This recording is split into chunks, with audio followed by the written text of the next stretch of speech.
The town of Arroyo Mesa crouched beneath the sun like a beaten dog.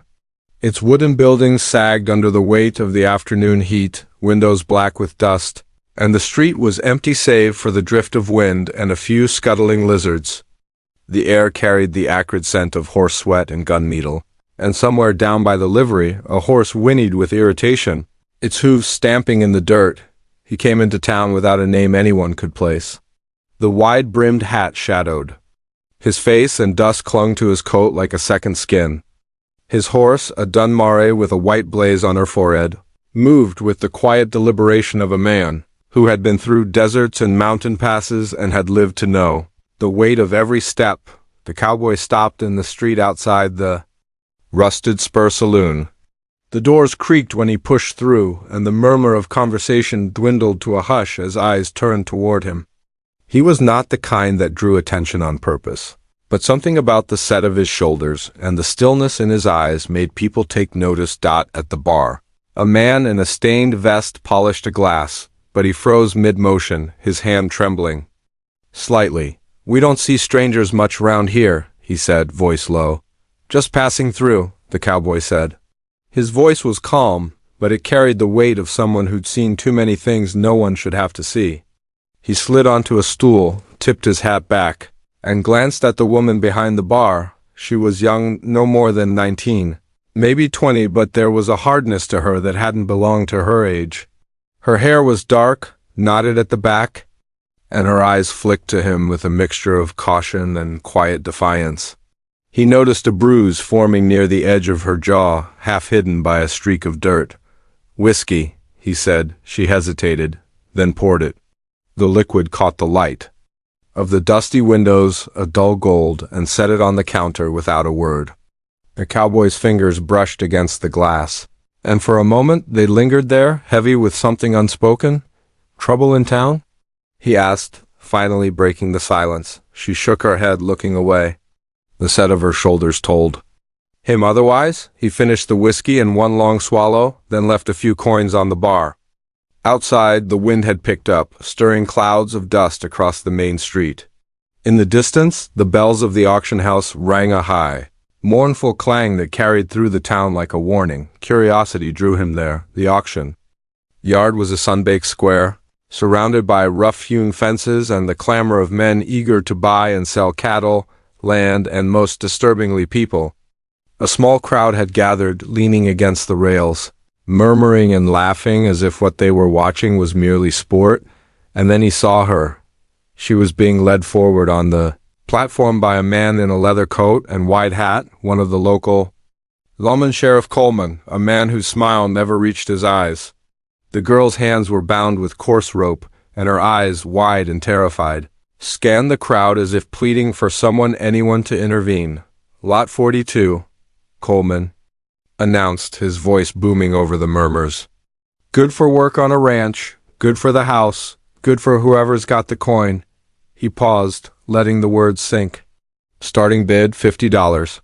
The crowd shouted higher, catcalling, throwing coins onto the platform. The girl's lips trembled, but no sound came. The cowboy's hand hovered near his hip, brushing against the worn leather of his revolver, but he didn't draw. "Not yet?" He studied the sheriff and the men around him, their greed, the way they laughed at her fear. And he felt that familiar, gnawing weight of right and wrong settle deep in his chest. No one noticed him step forward until his shadow fell. Across the platform, the crowd went quiet. The sheriff squinted at him, suspicion curling his mouth into a tight line. "You new in town?" Coleman asked. "Just passing," the cowboy said. His eyes never left the girl's. "Looks like she's been mispriced." Coleman laughed, short and sharp. "Mispriced? She's worth every dollar and more. Best girl we've had in months." "Don't act like you're some kind of hero." "I don't act," the cowboy said. "I just notice things." There was a long pause, and in that pause the girl looked up at him. Their eyes met for the first time, and in that silent exchange, a lifeline was thrown across the gulf of fear and despair. He dropped $50 onto the platform, enough to buy her freedom outright. The crowd hissed, murmuring among themselves. Coleman's face twisted, a mask of outrage. "That's not how it works," he barked. "You can't just watch me," the cowboy said. His voice was quiet, but it carried the authority of someone used to bending the world slightly toward justice, even if it came at a cost. The sheriff's hands twitched toward his holster, and for a heartbeat the air was thick with the threat of violence. But the cowboy stood steady, like a rock against the tide. The girl's knees shook as the rope was cut, and she stumbled slightly forward. He caught her elbow, guiding her down from the platform, but didn't speak. Words seemed fragile here. Beside the taste of dust and fear, outside the auction yard, he mounted his horse. The girl hesitated, looking back at the town, at the sheriff, at the crowd that had cheered for her sale like a carnival. "Come on," he said, finally. His voice was soft. "We're leaving." She nodded, her hands trembling, and swung onto the mare behind him.